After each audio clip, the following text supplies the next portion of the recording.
વડોદરા શહેરમાં ઘરેથી આઈસ્ક્રીમ ખાવા નીકળેલા ધોરણ 12માં અભ્યાસ કરતા 16 વર્ષના સગીરે પૂરપાટે કાર ચલાવીને 3 થી 4 વાહનોને અડફેટે લીધા હતા।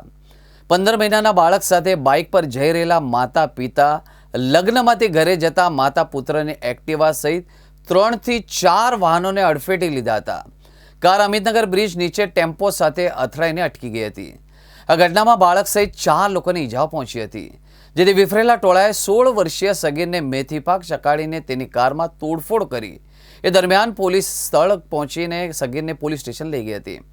ઘટના સમયે હારણી પોલીસ સ્ટેશનના કોન્સ્ટેબલ બાઇક લઈને સ્થળ પરથી પસાર થયા હતા।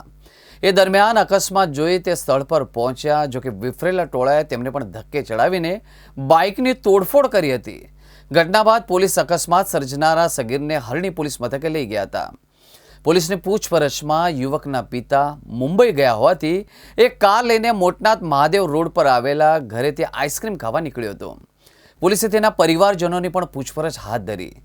સગીર પોતાની માતાને પૂછ્યા વગર જ ગાડી લઈને ઘરેથી નીકળી ગયો હતો। સગીરને જ્યારે પોલીસ સ્ટેશન લઈને આવ્યા ત્યારે તે બે કાન પકડીને માફી માંગતા જોવા મળ્યો હતો।